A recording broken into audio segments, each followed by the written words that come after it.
हम भारत के पूर्व सैनिक नई प्रेरणा लाए हैं, देश की रक्षा करते थे अब इसे सजाने आए हैं।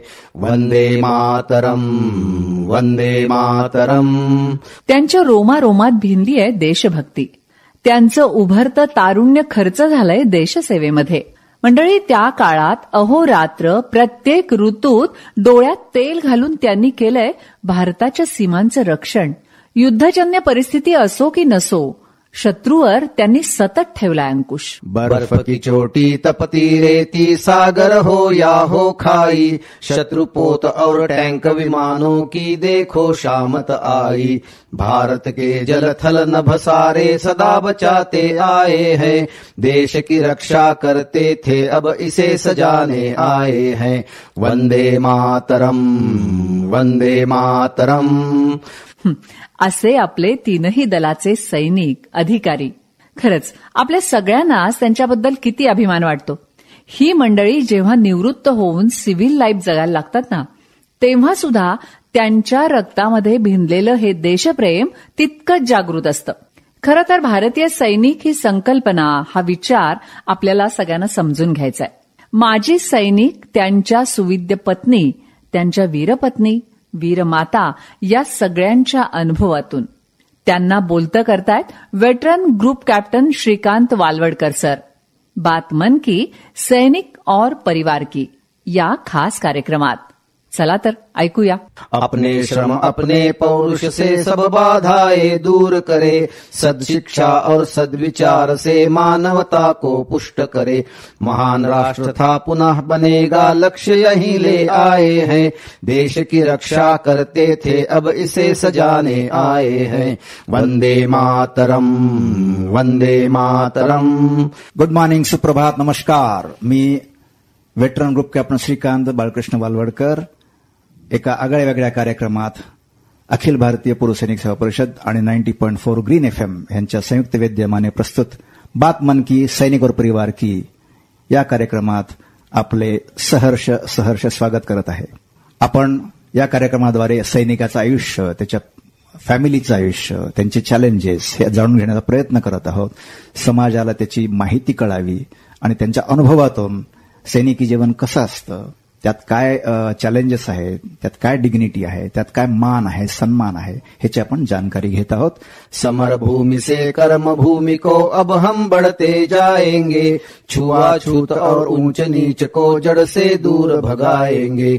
अपना भारत सुखी बली हो शिव संकल्प संजोए हैं, देश की रक्षा करते थे अब इसे सजाने आए हैं। वंदे मातरम, वंदे मातरम। आज आपल्या स्टुडिओमध्ये जे गेस्ट आलेले आहेत त्यांचं नाव आहे वेटरन सार्जंट शिवाजीराव पाटील नेर्लेकर. हे एअरफोर्समध्ये सर्व्हिस करून रिटायर झाले आणि आता एक सक्सेसफुल बिझनेसमन आहेत. आणि त्यांच्या सुविद्य पत्नी मिसेस पाटील या पण त्यांच्या अनुभवातून आपण समजून घेऊया, जाणून घेऊया एअरफोर्सचं लाईफ आणि त्यानंतरचं लाईफ, यातला फरक आणि त्यांचे अनुभव. Sir, welcome to the studio. Madam, welcome to the studio. Sir, मला तुम्हाला विचारायचं होतं, एअरफोर्समध्ये जॉईन झाल्यानंतरचं आयुष्य बदलतं. ओके, नशीब बदलल्यासारखा भाग येतो, आयुष्य बदलतं. तर तुमचं एअरफोर्स जॉईन करण्यापूर्वीचं आयुष्य, सिलेक्शनला गेल्यानंतर सिलेक्ट होऊन मेरिटमध्ये ऑल इंडिया आला आणि यू वर सिलेक्टेड आणि मग तुम्ही ट्रेनिंगला गेला आणि पहिली पोस्टिंग, हा टप्पा पहिला आपण बघूया. त्याबद्दल काय सांगाल? सर, मी ग्रामीण भागातून नेरलेसारख्या गावातून सैनिक पेशामध्ये गेलेलं आहे, पण माझं लहानपण जे गेलं ते एकदम ग्रामीण भागातच गेलेलं आहे, नेरल्यासारख्या ठिकाणी. ओके. तिथं कोणत्याही सुविधा नव्हत्या. बरोबर. आता सांगायचं झालं तर 1970चा काल होता की मी सातारा सैनिक स्कूलला भरती झालो 5वीला. त्या काळामध्ये गावामध्ये साधी एसटी बस उपलब्ध होत नव्हती. त्या काळामध्ये माझी आई अशिक्षित, तसे तिला लिहिता वाचता येत नव्हतं, पण माझे वडील स्वातंत्र्य सैनिक, अरे वा, मोहनराव पांडुरंग पाटील, हे स्वातंत्र्य सैनिक आणि शिक्षकही होते. अरे वा. त्यामुळे त्यांचं कडक शिस्तीचं वातावरण होतं. मला लहानपणापासूनच त्यांनी व्यायामाची सवय लावली होती. पहाटे लवकर उठवायचे, जोर बैठक काढायचे, तालमीमध्ये पाठवायचे. त्यामुळे माझी तब्येत चांगली होती, पण माझं शिक्षणाकडे जास्त लक्ष नव्हतं. पण त्याच काळामध्ये आमच्या गावामध्ये मला एक शिक्षक होते वसंतराव दीक्षित म्हणून. ओके. त्यांच्या प्रयत्नातून मला त्यांनी सांगितलं की आमच्या वडिलांना सांगितलं की तुम्ही ह्याला सैनिक स्कूल भरतीसाठी आपण प्रशिक्षण देऊया सातारला. ओके. तर त्या दरम्यान आमच्या गावचे एक विद्यार्थीच होता सुभाष जांभळे. ओके. तो पहिला भरती झालेला होता 1962-63 दरम्यान सैनिक स्कूल सातारामध्ये. सातारा. ओके. राईट. सैनिक स्कूल सातारामध्ये तो गेल्यामुळं गावातल्या बऱ्याच विद्यार्थ्यांना किंवा पालकांना वाटायचं की आपलाही या घरचा एक व्यक्ती सातारा सैनिक स्कूलला जावा, कारण त्या काळामध्ये सैनिक स्कूलला फार प्रतिष्ठा होती. बरोबर आहे. बरोबर. आजकाल जसा सीबीएसई पॅटर्न होता तसा त्या काळाचा सैनिक स्कूलचा पॅटर्न हा सीबीएसई पॅटर्न आणि उच्च शिक्षण होतं. ओके. चांगली गोष्ट. माझ्या वडिलांनी मला शिकवण्यासाठी प्रोत्साहित केलं आणि माझे त्यावेळेचे शिक्षक वसंतराव दीक्षित ओके. यांच्या प्रयत्नातून मी 1970च्या दरम्यान भरती झालो आणि मला फक्त 2 वर्ष तिथं जाता आलं, कारण मेडिकलमुळे मला डोळ्याचा त्रास चालू झाल्यामुळे मला तिथलं पूर्ण शिक्षण करता आलं नाही. बरोबर. पण मला एक सैनिकाबद्दल आकर्षण निर्माण झालं. खरंय. आणि त्यानंतर मी गावी आलो. ओके. आणि नंतर 8वी 9वी 10वी केली कमयूर भाऊराव शिक्षण संस्थेमध्ये. ओके. आणि पुढील शिक्षणासाठी इस्लामपूरमध्ये गेलो. 11वी 12वी मी इस्लामपूरमध्ये केली केबीव्ही कॉलेजमध्ये. त्यानंतर मला थोडं बरं वाटायचं की बाबा आपण सैनिक पेशामध्ये जावं. ओके. कारण पहिल्यापासून आकर्षण सैनिक स्कूलचं असल्यामुळं बरोबर सैनिक पेशामध्ये जावं असं मला वाटायचं. पण वडील म्हटले तो आता थोडं मेडिकल कर. बरं. म्हणून मेडिकलसाठी मी ऍडमिशन होमिओपॅथीसाठी घेतलं. ओके. 1-2 वर्ष केलं पण मला ते होमिओपॅथी शिक्षण आवडलं नाही. बरं. आणि मी ते सोडून एक जाहिरात पाहिली की अशा पद्धतीनं एअरमन साठी सिलेक्शन होणार आहे आणि त्याची एक्झाम मुंबईमध्ये नरिमन पॉइंटला आहे. बरं. आणि मी घरी बोललो, बाई घरचे नाराज झाले, अरे तो तर मेडिकल चांगलं करतो, सैनिक यामध्ये पेशामध्ये कशाला जातो असं वाटत होतं. पण मी माझ्या जिद्दीमुळं वडील म्हणले फर ठीक आहे तुझी इच्छा आहे तर तू जा. मी सर्व परीक्षा दिली. कॉम्पिटेटिव्ह एक्झाम असल्यामुळे बरेच पेपर्स थोडे टफ जरी असले तरी पहिल्यापासून अनुभव बरोबर आणि कष्ट असल्यामुळे मी ते पहिले फर्स्ट अटेम्प्ट मध्ये पास झालो. अरे वा. आणि तिथून मी लगेच 1 महिन्यामध्ये मेडिकल वगैरे झाल्यानंतर ओके मद्रास ट्रेनिंग सेंटरला एमटीआय मध्ये भरती झालो. ओके. तिथे 1.5 वर्षाचा शिक्षणाचा कालावधी पूर्ण केला. ओके. तिथे मला इंजिन फिटर हा ट्रेड मिळाला. अरे वा. तो मला फार आवडीचा होता. महत्वाचा आहे तो. आणि महत्वाचा इंजिन म्हणजे हा विमानाचा मुख्य भाग आहे. हार्ट आहे. आणि त्यामुळे मला त्यामध्ये आनंद वाटला. खरंय. Very good. आणि ते ट्रेनिंग पूर्ण करून माझी पहिली पोस्टिंग झाली ती भटिंडा ठिकाणी झाली. बापरे. ओके. फार उष्ण प्रदेश आणि भटिंडा म्हणजे हा कडक उन्हाळ्यामध्ये तरी फिरणं अवघड असायचं. दोन्ही एक्स्ट्रीम आणि टफ लाईफ होतं. त्यामुळे त्या काळामध्ये जाण्यासाठी कुठलीच साधनं मिळत नव्हती. सायकल हेच एक वाहन होतं. आणि आमच्या राहतो होतो त्या बिलेट्स पासून ओके ते युनिटपर्यंत जाण्यासाठी आम्ही सायकलचा वापर करायचा किंवा बऱ्याच वेळा सायकल नसल्यामुळे चालत जायचं. अरे बाप. त्या काळामध्ये रस्त्याच्या कडेला डेरे भरून ठेवलेले असायचे. अच्छा. आणि डेऱ्यामध्ये पाणी असायचं. ओके. ताण लागले की टप्प्याटप्प्यावर झाडाखाली असल्या डेऱ्यामध्ये पाणी प्यायचं आणि हे करायचं. त्यावेळी ते कष्टाचं लाईफ होतं आणि कष्ट करण्याची आवड बी होती. बरोबर. त्या काळच्या असणारे आमचे काही अधिकारी यांनी बऱ्याच मदत केली. अच्छा. आणि माझी त्या काळामध्ये भटिंडामध्ये महत्वाच्या ठिकाणी बदली झाली ती बीपीआय ठिकाणी झाली. ओके. बल्क पेट्रोलियम इन्स्टॉलेशन होतं. तिथं एक 10 लाख लिटरचा एटीएफचा स्टॉक होता. तो संपूर्ण हँडलिंग आणि मला टेस्टिंग विषयी त्याची माहिती मिळाली. एटीएफ बद्दल सांगतो. एटीएफ म्हणजे एव्हिएशन टर्बाईन फ्युएल. हे त्याचा शॉर्ट फॉर्म आहे माहितीसाठी. एव्हिएशन टर्बाईन फ्युल म्हणून एटीएफ म्हटलं जातं. त्याला -K50 म्हटलं जातं. त्याचे -50 पर्यंत त्याच्यामध्ये म्हणजे बर्फ होत नाही, म्हणजे ते कोणत्याही क्लायमेटला चालतं. वापरताय त्या पद्धतीने त्याने ते बनवलेलं आहे. आणि विमानासाठी खास ते एटीएफ म्हणजे गॅसोलिन म्हणून ते वापरलं जातं. आणि आता आजकाल सगळ्या जेट इंजिनसाठी ते वापरलं जातं. त्या ठिकाणी मला चांगल्यापैकी अनुभव आला. म्हणजे जे पेट्रोकेमिकलसाठी जे टेस्ट केले जातात, कॉपर स्ट्रीप टेस्ट किंवा सिल्वर स्ट्रीप टेस्ट, वेगवेगळे तापमानामध्ये काय फरक पडतो त्या टेस्टिंगचा मला तिथं अनुभव आला. त्यानंतर माझं तिथला 1-1.5 वर्षाचा कालावधी संपल्यानंतर मी कन्व्हर्शन पुढील शिक्षणासाठी परत तांबरमला आलो. आणि त्या ठिकाणी 1 वर्षाचं ट्रेनिंग पूर्ण केलं. ते कन्व्हर्शन ट्रेनिंग म्हणून मी केलं. कुठल्या ह्याच्यात कन्व्हर्शन झालं? ते इंजिन फिटरचं. अच्छा. ओके. इंजिन फिटरचं. अच्छा. ते ट्रेनिंग कम्प्लीट केलं 1 वर्षाचं. ओके. त्यानंतर मी चंदीगडला माझी बदली झाली. बरं. चंदीगडला मी जो गेलो ते 3 BRT मध्ये. ओके. बेस रिपेअर डेपोमध्ये गेलो. येस. तर त्यामध्ये असं झालं की माझं जे सिलेक्शन झालं ते MI-8 हेलिकॉप्टर बरोबर आहे त्या असेंब्ली विभागामध्ये झालं. ओके. त्यामध्ये मला त्या इंजिनचं जे MI-8 हेलिकॉप्टरचं संपूर्ण इंजिन खोलण्यापासून अरे बाप ते जुने इंजिन असायचं ते सगळं डिसमेंटल करायचं. त्याचे पार्ट्स वेगवेगळे करायचे, साफ करायचे. ओके. त्याच्यावर वेगळ्या टेस्ट करायच्या, होय. डॅमेज झालेले पार्ट वेगळे करायचे. अच्छा अच्छा. आणि ते वेगळे करून जे डॅमेज झालेल्या ठिकाणी नवीन पार्ट जोडायचे आणि सगळ्या त्यामध्ये येणारे टेस्ट, ओके, एक्सरे टेस्ट असायचे, काय आता काही मशीनमध्ये आणि काही फरक काही त्रुटी असतील त्या सगळ्या नाहीशे करायच्या, किंवा जुने झालेले पार्ट एखादे बदलून टाकायचे. आणि त्यानंतर मग ते इंजिन सगळं असेंबल करायचं, परत असेंबल करायचं आणि ते इंजिन ते संपूर्ण टेस्टिंगसाठी पाठवायचं. अच्छा. आणि तिथं 3 BRD मध्ये टेस्ट हाऊस होतं. ते आम्ही असेंबल केलं इंजिन सगळं टेस्ट हाऊसला जायचं. ओके. तिथं टेस्ट हाऊस मध्ये इंजिन टेस्ट केल्यानंतर ओके त्याच्या सगळ्या पॅरामीटर चेक करायचे. अच्छा. आणि परत ते इंजिन परत आमच्याकडे परत यायचं. ओके. की ते टेस्ट हाऊस मध्ये रन केल्यानंतर आतल्या पार्टला काही डॅमेज झाले का ते परत पहिल्यासारखं डिसमेंटल करायचे, एक एक पार्ट करायचा, परत ते क्लीन करायचं. बरोबर. आणि ते असेंबल करायचं. त्यामुळं आम्हाला इंजिन विषयी बरोबर हे रशियन बनावटीचं जे हेलिकॉप्टर होतं MI-8 पूर्ण अनुभव मला आला. त्यामुळं मी पुढच्या युनिटला ज्या वेळी मी गेलो फ्लाईंग युनिटला त्यावेळी मला त्या इंजिन विषयी एवढे डीप नॉलेज होतं. बरोबर. त्यातले असं काही प्रसंग आले की मला त्यामध्ये वरिष्ठांनी शाबासकी दिली. Exactly, very true. हेच महत्वाचं बघा. म्हणजे मी सांगतो ना की तुम्ही कुठल्या गावातून आला, तुमच्या वडील किती शिकलेले आहेत, काय करतात, हे महत्वाचं नाहीये. माझ्या समोर टेस्टिंग आलेला मुलगा कसा आहे, इंग्रजी येतं की नाही, हे महत्वाचं नाहीये. तर ह्या गोष्टी आपल्याला मुलांना सांगायला पाहिजेत. आता आपण छोटासा ब्रेक घेऊया.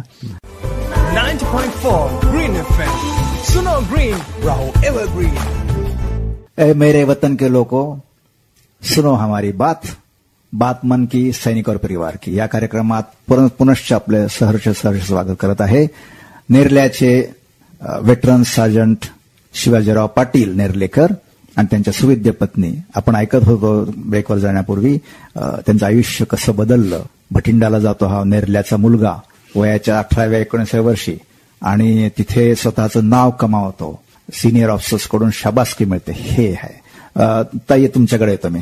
लग्नानंतर आयुष्य बदलतं, स्त्रीचं फार बदलतं. ओके. म्हणजे मनातल्या काय कल्पना असतात आपण जातो. तर मला हे विचारायचं, लग्नापूर्वीचं तुमचं आयुष्य आणि तुम्ही ठरवलं का की मला एअरफोर्सच्या, आर्मीच्या किंवा नेव्हीच्या माणसाचे लग्न करायचं, काही असं घडलं? आणि त्यानंतर तुम्ही जेव्हा लग्न झाल्यानंतर पहिली पोस्टिंग कुठे होती, तिथले अनुभव आम्हाला सांगाल का? ऍक्च्युअली माझं नाव प्रमिला शिवाजीराव पाटील. माझं शिक्षण माहुलीसारख्या, तेही नेरल्यासारखं माहुली हे छोटं म्हणजे खेडच होतं, पण शिक्षणाच्या दृष्टीनं माहुली हे अग्रेसर होतं तसं पाहिलं तर. कारण माहुली या गावामध्ये विठ्ठलराव देशमुख हे मोठे एक ते होते. त्यांनी शिक्षणामध्ये कर्मवीर अण्णांच्या ह्याच्यामुळं हायस्कूल, कॉलेजेस, DED कॉलेजेस असं तिथं निर्माण केलं. त्यामुळे बाहेरची शिक्षक लोक वगैरे भरपूर तिथं असल्यामुळे शैक्षणिक वातावरण पूर्ण असल्यामुळं माझं तिथं 1ली ते 10वी झालं शिक्षण आणि नंतर 2 वर्ष DED सुद्धा तिथं मी केलं. बरं. अरे वा. पुढे भविष्यात काय होणार आहे काय नाही, पण आपलं शिकत राहणे हे एवढं. माझ्या वडिलांनी पण असं सगळ्या मुलांना शिकवलं. आई पण निरक्षरच होती, पण वडील शिक्षक असल्यामुळे सगळ्या मुलांचं शिक्षण चांगल्यापैकी चाललेलं होतं. तसंच माझ्या अगोदरचे 2 भाऊ होते. एक सगळ्यात मोठी बहीण होती, तिचं काय 7वी झालं की लग्न झालेलं होतं खरं, पण दोन्ही मोठे भाऊ माझे कॉलेजला, कराडला सायन्स कॉलेजला शिकायला होते. त्यावेळेच्या ह्याच्यात पैसा एकच व्यक्ती कमवणारा आणि मुलं शिकणारी, त्यांची मुलं पण 2-3 होती. ती आमच्यापेक्षा लहान होती ती, तरी पण एकापाठोपाठ सगळी शिकणारी मुलं. त्यामुळं मुलांना बाहेर टाकलं. खरं मुली बाहेर त्या काळात तर शक्यच नव्हतं बाहेर शिक्षणासाठी टाकणं. मग असं करता करता ते माझं ग्रॅज्युएशन मी माहुलीवरून अपडाऊन केलं इथं विट्याला, बळवंत कॉलेजला. तेही DED पासून चालूच होतं लग्न करायचं. म्हणजे माझ्या पाठी पण 2 बहिणी होत्या, माझी एक आणि चुलत बहीण एक, अशा 2 होत्या. त्यामुळं DED झालं की लग्न करून टाकायचं ह्या दृष्टीनं वडिलांनी ते DED केलं. पण मी म्हटलं मला DED केलंय खरं, मी सर्व्हिस नाही करणार आहे, मी पुढे कॉलेजला मला जायचंय. DED नंतर मी 2-3 वर्ष ती बळवंत कॉलेजला केली. आणि त्या लास्ट इयरला असताना त्याच्या अगोदरच मला हायस्कूलला एक टीचर होते बाबर सर म्हणून गारडीचे, ते मिस्टरांचे मेहुणे, बहिणीचे मिस्टर. तर ते मला टीचिंगला 2-3 वर्ष होते. त्यांना माहिती होतं की ही मुलगी एक लग्नाची आहे. मग हे स्थळ मला सुचवलं होतं 1 वर्ष अगोदर लग्नाच्या, माझ्या वडिलांना सुचवलेलं. तर मग लास्ट इयरला असताना त्यांच्याकडे हे गेले, माझे वडील गेले असं आणि झालं विचारणा वगैरे, अरेंज मॅरेज झालं. असं बरं. आणि लग्नानंतर एक 6 महिन्यात म्हणजे मेला लग्न झालं. ओके. ऑक्टोबरमध्ये मला ते घेऊन गेले तिकडे चंदीगडला. अच्छा. लिव्हिंग आउट दुसऱ्या सेकंड पोस्टिंग मध्ये तुमचं. अच्छा. ओके. राईट. चंदीगडला मग फर्स्ट पोस्टिंग म्हणजे 2-3 वर्षानंतर सर्व्हिस नंतर तुम्ही लग्न केलं. 2-3 वर्ष. अच्छा. ओके ओके बरोबर. हा हा. 84 साली. मग चंदीगडला जातानाचा प्रवास रेल्वेचा, म्हणजे रेल्वेचा प्रवास माझा झालेला होता कॉलेज असताना, ट्रिप वगैरे याच्यातून दिल्ली आग्रा केलेलं होतं ट्रिप मधून. त्यामुळे बऱ्यापैकी मला माहित होतं ट्रेनचा प्रवास वगैरे. पण पूर्ण थंडीचा वातावरणात चंदीगड सारख्या ठिकाणी आणि एकदम मस्त ती सिटी अगदी वसवलेली, चंदीगड सिटी अगदी वसवलेली असल्यामुळं, प्लॅन सिटी असल्यामुळं खूप आवडलं. तिथलं जीवन खूप छान होतं. म्हणजे क्वार्टर्स वगैरे मिळाले? हो, क्वार्टर्स सुरुवातीला शेअरिंगला राहिलो. अच्छा. नंतर मग मिळाल्या. बरोबर. 28ला 31ला. ओके.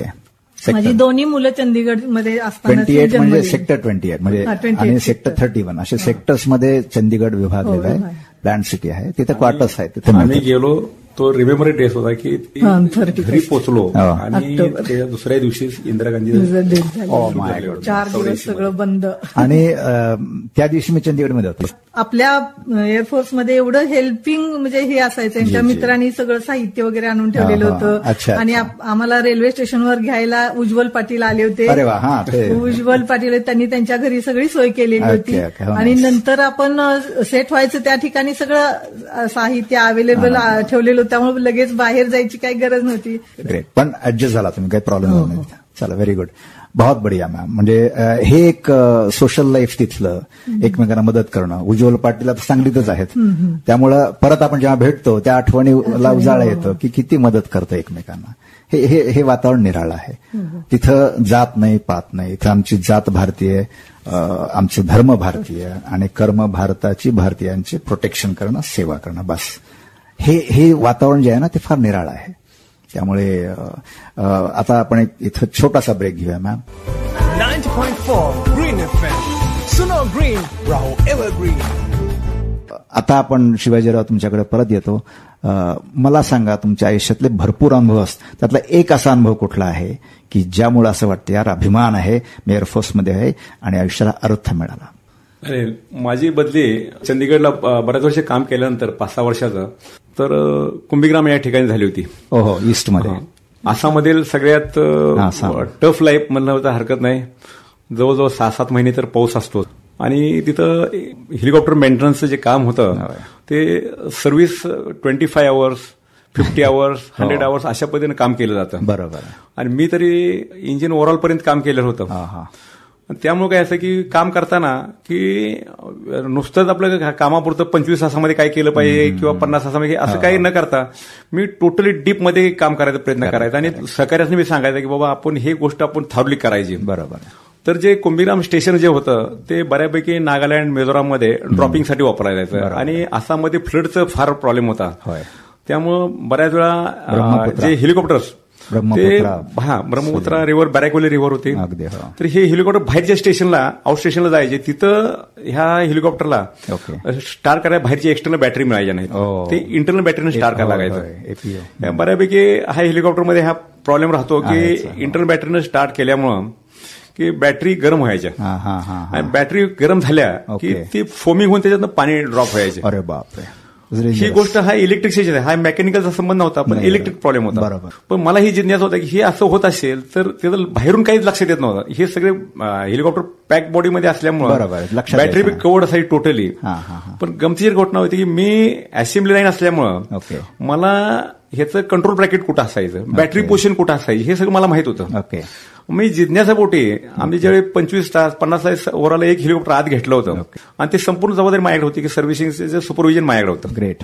मग करता करता मी काय केलं की बॅटरी खालचं एक पॅनल ओपन केलं आणि सांगितलं आपल्या इथलं कंट्रोल ब्रॅकेट सगळं चेक करा. कारण आपण नंबर ऑफ टाइम्स आपण ज्यावेळी हेलिकॉप्टर स्टार्ट करतो बाहेर एक्सटर्नल युनिटला गेल्यानंतर किंवा त्याला आपण बाहेरची बॅटरी मिळत नाही, आतल्या बॅटरी स्टार्ट करतो, तर डेफिनेटली बॅटरी वॉर्म होऊन त्याचं लिकेज होतं. आणि हे काय होतंय पुढे बघायला होतं. तर मला असं आठवलं की ते कंट्रोल ब्रॅकेट जिथं फिट केलं होतं, ओके, कुठे केलं होतं, तिथे 4 नट बोल्टवर ते असेंबल केलं होतं, त्यामध्ये बेरिंग होतं आणि ते बॅटरीचं जे फोमिंग होणं जे पडत ऍसिड पडत होतं ते एका नटवर पडत होतं, नट बोल्ट, आणि तो सगळा व्हेरिएंट झाला होता.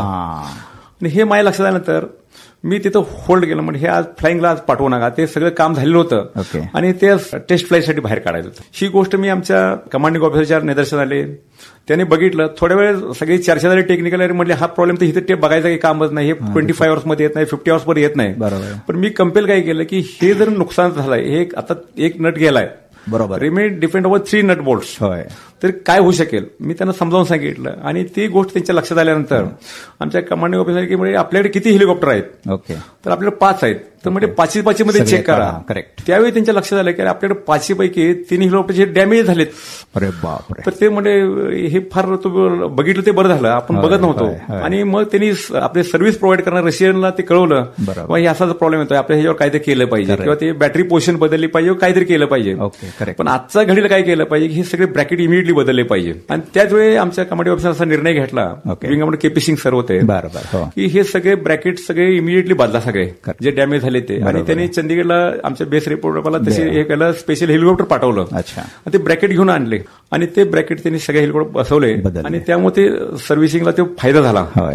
आणि हे माझ्या लक्षात आल्यानंतर आम्हाला तिथून आमच्या वरिष्ठांनी मला माझं नाव म्हणजे गुड शो मध्ये की म्हटलं की तुमचं आम्ही नाव फॉरवर्ड करतोय, हे मला म्हणजे त्यावर अभिमान वाटला की आपण जे काम करतोय. आणि त्याचा फायदा सांगायला हरकत नाही की 89 ज्यावेळी बांगलादेशमध्ये जे पूर आला, यावेळी आपल्या एकंदर स्टेशनमध्ये 5 हेलिकॉप्टर आपल्या गव्हर्नमेंटनी बांगलादेशला मदतीसाठी पाठवले. बरोबर. आणि मला असं वाटतंय की आपण हे केलेल्या कामामुळं, बरोबर, जी एखादी दुर्घटना घडली असेल ती घडली नाही, आणि आपल्या माझ्यामुळं किंवा माझ्या टेक्निकल टीममुळं ग्रेट यामध्ये फार मदत झाली असं मला वाटतं. आणि त्याचा मला सार्थ अभिमान आहे. श्रोत्यांना हे सांगू इच्छितो, flying is a very very very serious business. प्रत्येक नटबोल्ट, प्रत्येक आयटम, त्यातला पार्ट परफेक्ट असलाच पाहिजे. आणि ही नजर असते, शिवाजीरावांची ती नजर होती, म्हणजे एक छोटासा बोल्ट जो फेअर वेअर झालेला आहे, फक्त तेव्हा ते गरम झाल्यामुळे ते पडतं त्याच्यावर आणि ते वेअर होतं, आणि 3 ह्याच्यावर चालणार नाही. आणि हवेत गेल्यानंतर असं काही झालं तर एअरक्राफ्ट क्रॅश होण्याची संभावना असते, प्रॉपर्टी लॉस होतं. एक एअरक्राफ्ट कॉस्टिंग 100 crores हे वाचलेले आहेत. आणि 5 विमान म्हणजे 100x5. मी ATC मध्ये होतो, आमच्याकडे म्हणायचं एक विमान आणि एक पायलट तुम्ही वाचवला, आयुष्याची कमाई कमावली तुम्ही. तर 5 हेलिकॉप्टरला सेफ राखेल, म्हणजे टेक्निशियनचं काम किती महत्वाचं आहे. अभिमान आहे. यस, देशासाठी मी केलं, देशाचे 500 कोटी वाचवले, हे किती सार्थ अभिमान आहे. हे आयुष्यभर पुरणार आहे. बहुत बढिया सर, बहुत बढिया.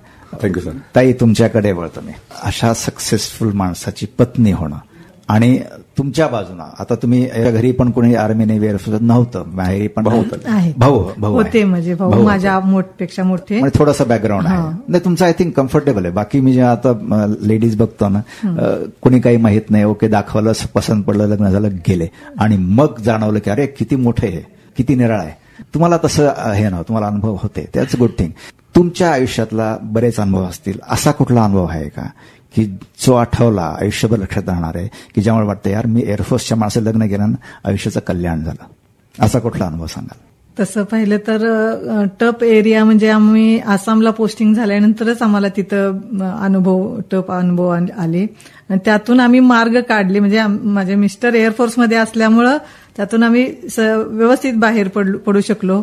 एक म्हणजे ट्रेनचा प्रवास, तिकडं आसामला तर खूपच दुर्गम भाग असल्यामुळं ऍक्सिडेंट वगैरे किंवा पुढे जर ते ब्लॉक झालं किंवा हे झालं तर पुढे प्रवास करणं खूप मुश्किल व्हायचं. मोठ्या गेजवरून मीटर गेजवर जर गाडी गेली तर तिथं खूप सगळ्या अडचणी व्हायच्या.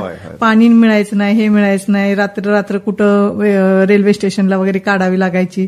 अशा वेळी खूप म्हणजे माझे मिस्टर स्ट्रॉंग असल्यामुळे, एअरफोर्समध्ये असल्यामुळे सगळे प्रॉब्लेम हे सॉल्व्ह व्हायचे.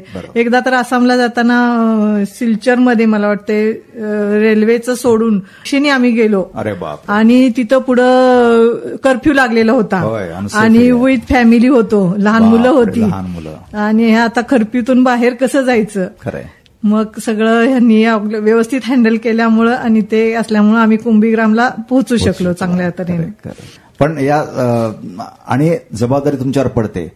एअरफोर्सच्या ड्युटीज असतात, नवरा जातो टीडीवर, 7 दिवस जायचं म्हणून जातात, महिनाभर जातात. ओके, त्यावेळी मुलांना सांभाळणं, त्यांचं शिक्षण, त्यांचं खाणं पिणं सगळं तुम्हाला बघायला लागतं. त्या लेडीला तो एवढंच स्ट्रॉंग व्हायला पाहिजे किंवा त्या जास्त स्ट्रॉंग व्हावं लागतं अशा परिस्थितीमध्ये. ह्या अनुभव विचित्र आहेत आणि इथं माऊलीला किंवा नेरल्याला हे मिळालं नसतं, पुण्याला पण मिळालं नसतं. हे लाईफच नाही. पण एक समाधान आहे की या मी स्ट्रॉंग झाले, कारण मी एअरफोर्समध्ये माझा नवरा होता, माझे पती होते, त्यांनी एवढं काम केलं. आणि हे संस्कार घरातले मुलांवर पण येतात. म्हणजे एक कॉमन अशी आपलं प्रत्येकाला मी विचारतो की आज जे काय मी आहे नसतो एअरफोर्समध्ये तर नाही, कल्पनाच करवत नाही. पण असं नक्कीच नसतं. विजन मिळतं, त्यामुळे विजन मिळतं. आणि एक सांगतो मी प्रेक्षकांना सांगू इच्छितो की शिवाजीराव पाटील एअरफोर्समधून जेव्हा रिटायरमेंट घेतलं त्यानंतर ते आता एक सक्सेसफुल बिझनेसमन आहेत. त्या वातावरणामध्ये स्वच्छ असतं, तिथं काही खोटं बोला किंवा वेळ मारून न्या असं नाहीये. विमानामध्ये काम करायचं ना, परफेक्ट असलं पाहिजे. हे काम होत नसेल तर होत नाही म्हणून सांगावं लागतं आणि ते परफेक्टच करायला पाहिजे. हे वातावरणातून जेव्हा तुम्ही बाहेर येता त्यावेळी बाहेर आल्यानंतर कल्चरल शॉक असतो, ऍडजस्ट व्हायला वेळ लागतो. आणि मला माहित नाही तुम्ही कसा ऍडजस्ट झाला, परंतु you are a successful businessman, याचा अभिमान आम्हाला एअरवॉरियर्स नाही सर. त्याबद्दल 2 शब्द सांगा आम्हाला सर. मी 1994 फेब्रुवारीमध्ये रिटायर झालो. त्याच्या अगोदरची पार्श्वभूमी सांगायला हरकत नाही. ओके. की 1992 साली मी जुहू एअरपोर्टला सर्व्हिसला होतो. त्या दरम्यान मला 25 जानेवारी 1992 गव्हर्नर रेसिडेन्सतर्फे ज्यारी टाटांच्या भारतरत्न मिळाला होता, त्या कार्यक्रमाचं एक निमंत्रण पत्र मिळालं. आणि तो योगाने तो कार्यक्रमाला बरेच मोठी लोक उपलब्ध होती. 100-200 लोक उपलब्ध होती, विथ फॅमिली होती. मी विथ फॅमिली गेलो. ओके. मला वाटतं सगळ्यात कमी वयाचा मी होतो. माझं वय त्यावेळी 30 वर्ष होतं. आणि तिथं गेल्यानंतर खरं मी माझी जिज्ञास होते की आपण टाटांना भेटावं. ओके. आणि एवढ्या मोठ्या माणसांना भेटणंही मला वाटत नव्हतं की तेवढं शक्य होईल. बरोबर. पण मी गर्दीतून ज्यावेळी ते कार्यक्रमाच्या ठिकाणी यायला लागले त्यावेळी गव्हर्नर सी सुब्रमण्यम सर होते. आणि ते दोघं येत असताना मी फक्त फोटोग्राफर सांगितलं माझा टाटाच्यापुढे एक फोटो काढायचा आहे. अच्छा. आणि माझा त्याने हात पाहिला की मी हात त्यांच्याकडे केलेला आहे, ते डायरेक्ट माझ्याजवळ आले. अच्छा. माझा हातात घेतला आणि फोटोग्राफर सांगितलं यांच्याबरोबर फोटो घे. क्या बात आहे, क्या. आणि हा फोटो यांना पोच झाला पाहिजे, यांचा पत्ता घे. म्हणजे द्वारकावर त्याने जे दाखवला आणि जवळ घेताना त्याने एक शब्द वापरला माझ्यासाठी की कम माय बॉय हिअर. अच्छा. How nice. आणि एवढं झाल्यानंतर तो प्रसंग आम्ही कार्यक्रम अटेंड केला, घरी गेलो आणि एक 6 दिवसानंतर मला ते पत्र आलं, फोटोसहित आलं. अरे वा. मला फार बरं वाटलं. पण मला एक मनामध्ये एक राहून गेलं की आपण रिटायर झाल्यानंतर काय करायचं. बरोबर. निश्चय केला होता की बरं आपल्याला एवढे टाटासारखं उत्स्फूर्तपणे आपल्याला कम माय बॉय हिअर म्हटले तर आपण सर्व्हिस करणं बरोबर नाही. करेक्ट. मग तिथं बीज पोरलं गेलं की बाबा आपण काय नाही की आता उद्योगामध्ये पडायचं. खरंय. म्हणून मग मी घरी आलो 94ला आणि वडिलांना सांगितलं उद्योग करायचा. वडील म्हणायचं तू PSI हो, कधी म्हणाय कारखान्यामध्ये जा आणि सिक्युरिटी ऑफिसर हो. पण मी म्हणायचं मला बिझनेस करायचा आहे. अच्छा. ओके. नंतर मग मी जिद्द पकडल्यामुळं त्यांनी मला एक जागा 10 गुंठे घेऊन दिली, नेरल्यासारख्या ठिकाणी उद्योग चालू केला. अच्छा. ओके. उद्योग केल्यानंतर एअरफोर्समध्ये सर्व्हिस अशी होते की आपल्याला एवढी चिकाटी आणि सवय लावली होती की सकाळी लवकर उठणे, अगदी आपण जिथं दुकान ओपन केले ती साफसफाई करणे स्वतः हातानं, करेक्ट, वेळेत उघडणे वेळेत बंद करणे. बरोबर आहे. कुठल्या कामाची लाज नाही वाटत. आणि ती चिकाटी असल्यामुळे काय झालं की मी दुसरी गोष्ट होती की मी डेली पेपर वाचायचा इंग्लिश. आणि त्या पेपरमध्ये मला 94 साली असं म्हणजे ऑक्टोबर 14ला मी दुकान चालू केलं होतं 94मध्ये. तर आदित्य बिर्ला ग्रुप, ओके, त्यावेळी सिमेंट डिव्हिजन इंडियन रेव्हनच्या नावाखाली काम केलं जातं. बरोबर.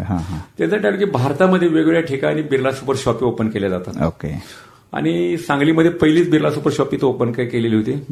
तिची माहिती आणि वेगवेगळ्या ठिकाणी कोल्हापूर सारख्या ठिकाणी पुण्यामध्ये तिची सगळी माहिती पेपरला होती. मला हे जिज्ञासा वाटले की आपण का ओपन करायची नाही. आपण केलं, मी ते पत्रव्यवहार चालू केला.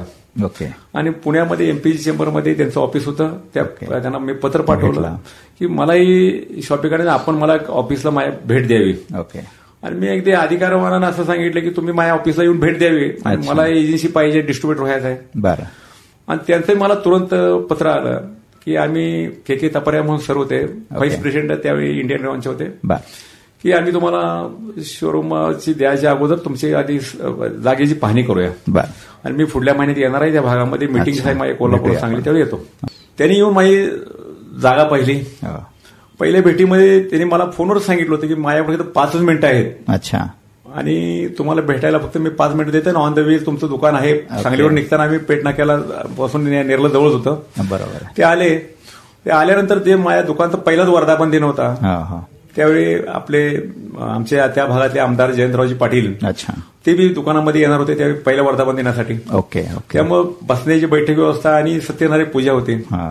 आणि के तपाळे सर जे व्हाईस प्रेसिडेंट होते ते आले आणि ते म्हणजे कुठे पूजा घेतली सांगा मला. पूजा प्रसाद घेतला आणि ते 1 ते 2 तास बसले तिथं. आणि मला सांगितलं मला इथं शोरूम करायचे आहे. तर पहिली गोष्ट अशी आहे की आम्ही अजून तर ग्रामीणला शोरूम दिलेलं नाही.